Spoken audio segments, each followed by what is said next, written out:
The buzz of clinking glasses and hushed conversations filled the exclusive restaurant, La Belle Maison, a Friday evening hotspot in Austin, Texas. Known for its high-profile clientele, flawless service, and months-long reservation list, the restaurant embodied sophistication. The staff moved seamlessly like a well-rehearsed ballet, ensuring every detail met the establishment's impeccable standards. Among the swirl of activity, a woman quietly entered. Her presence was unassuming, her tailored camel coat draped over her shoulders, and dark sunglasses concealing her identity. She nodded politely at the host, who led her to a secluded corner table. There was no entourage, no display of grandeur, just a solitary diner seeking a tranquil meal. The staff hardly noticed her entrance, preoccupied with delivering plates of risotto and pouring glasses of Bordeaux. That is, except for Evan, a young waiter eager to make his mark. Evan, in his mid-20s, exuded confidence, though his lack of experience showed in his careless arrogance. To him, guests were just names on a list, their faces forgettable. He approached the woman's table, not realizing she was anything but ordinary.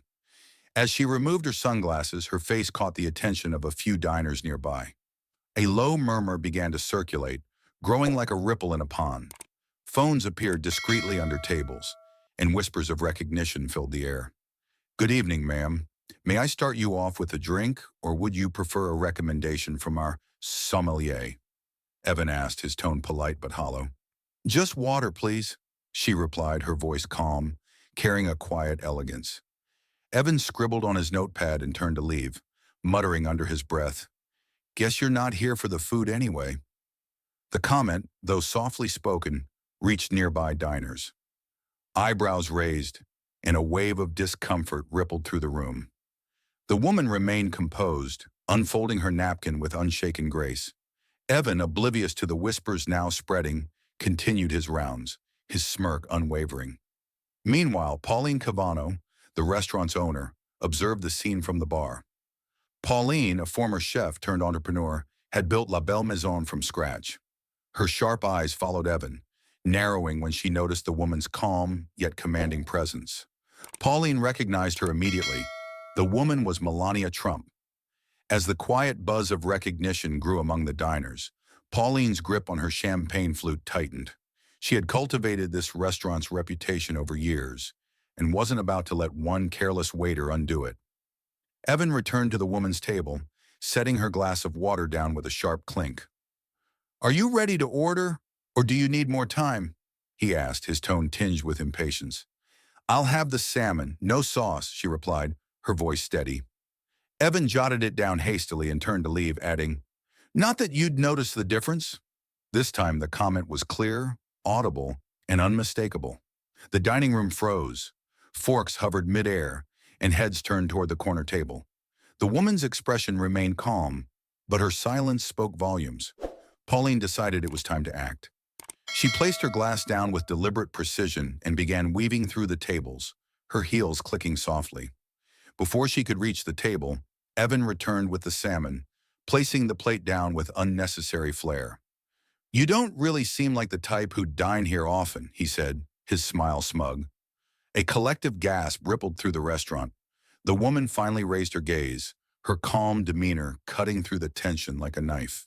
"Excuse me?" she said, her tone quiet but firm. Evan faltered, stammering as his confidence evaporated. Before he could respond, Pauline's voice sliced through the tension. "Evan," she said sharply, "a word." Pauline escorted Evan to a quiet corner. Her tone was low but filled with authority. "Do you realize who that is?" she asked, her eyes sharp. Evan hesitated. "Just a customer?" "No," Pauline said, her voice steely. "That's Melania Trump, former First Lady of the United States and a personal friend. But it's not just about who she is. It's about respect, something you clearly lack." Evan's face turned pale. "I didn't mean—" "Intent doesn't matter," Pauline interrupted. "Perception does. You've embarrassed yourself, me, in this restaurant." Evan nodded, his arrogance replaced with shame. "I'll apologize," he muttered. "You'll do it sincerely," Pauline said, "or it'll be your last shift." As they returned to the table, The tension in the air was palpable. Evan stood before Melania, his voice trembling. "I owe you an apology," he said. "I was rude and unprofessional. I'm deeply sorry." Melania regarded him for a moment, then smiled faintly. "Apology accepted," she said. "But remember, respect is about treating everyone with dignity, not just those you recognize." Evan nodded, visibly humbled. Pauline turned to the diners, addressing them with unwavering confidence. "I'd like to apologize to everyone here tonight. Our values are respect and hospitality, and tonight's behavior was unacceptable." The room murmured in agreement, admiration replacing earlier tension. As the evening wound down, the diners left with more than just full stomachs. They carried with them a lesson in humility, respect, and grace. When Pauline walked Melania to her car, she expressed her gratitude. "Patience is a virtue," Melania said, "but it's what we do with these moments that defines us." Pauline nodded, her respect for Melania deepened. The restaurant returned to its usual hum, but the night's events lingered as a powerful reminder. True respect isn't earned by status, but by how we treat one another. As Pauline watched Melania's car pull away, she couldn't help but reflect on the night's events. She had always prided herself on maintaining the highest standards at La Belle Maison, but tonight had tested those values in ways she hadn't anticipated. Pauline knew she couldn't let the incident slide without taking further action. The next morning, she called an all-staff meeting. The team gathered in the restaurant's private dining area, their expressions ranging from curiosity to apprehension. Evan stood in the back, visibly uneasy. Pauline began, her tone calm but firm. "Last night was a wake-up call for all of us. La Belle Maison is known for more than just its food. We're known for the experience we provide, the respect and care we show to every single guest, no matter who they are." She paused, letting her words sink in. "What happened last night was unacceptable, and it will not happen again. From this moment on, we'll be implementing additional training on customer service and emotional intelligence.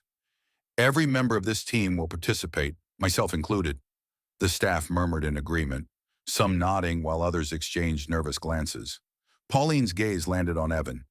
"Evan," she said, her voice softening slightly, "I appreciate your willingness to apologize, but respect is more than just words. It's a mindset, a habit. I hope this experience has taught you something valuable." Evan stepped forward, his cheeks flushed. "It has," he said earnestly. "I was wrong, and I want to do better. Thank you for giving me the chance to learn from this." Pauline nodded, her expression softening. "Good. Let's move forward together." Over the next few weeks, the restaurant underwent a quiet transformation. The staff engaged in workshops, role-playing scenarios, and open discussions about empathy and respect. The incident with Melania Trump became a turning point, a story that Pauline shared during training sessions to emphasize the importance of humility and professionalism. Evan, in particular, embraced the lessons wholeheartedly. He became one of the most attentive and respectful waiters on the team, earning praise from guests and colleagues alike.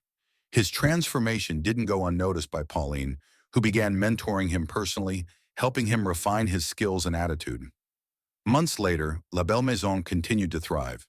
The dining room buzzed with life, the staff moving with renewed purpose and unity.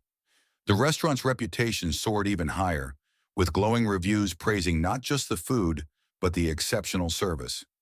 One evening, a handwritten note arrived at the restaurant. It was addressed to Pauline and signed by Melania Trump. "Dear Pauline, thank you for the grace and professionalism you demonstrated during my visit. It's clear that your leadership is the heart of La Belle Maison. I wish you and your team continued success. Warm regards, Melania Trump." Pauline read the note aloud to her staff, who erupted into applause. It was a moment of validation for the hard work they had all put in, a reminder of why they strive for excellence every day. As Pauline placed the note in a frame to hang in the restaurant's entrance, she felt a deep sense of pride. The incident that could have been a disaster had become an opportunity, a chance to grow, to learn, and to reaffirm the values that defined La Belle Maison. And so, the restaurant continued to shine as a beacon of respect, grace, and unforgettable experiences, a place where every guest, no matter who they were, felt valued and welcome.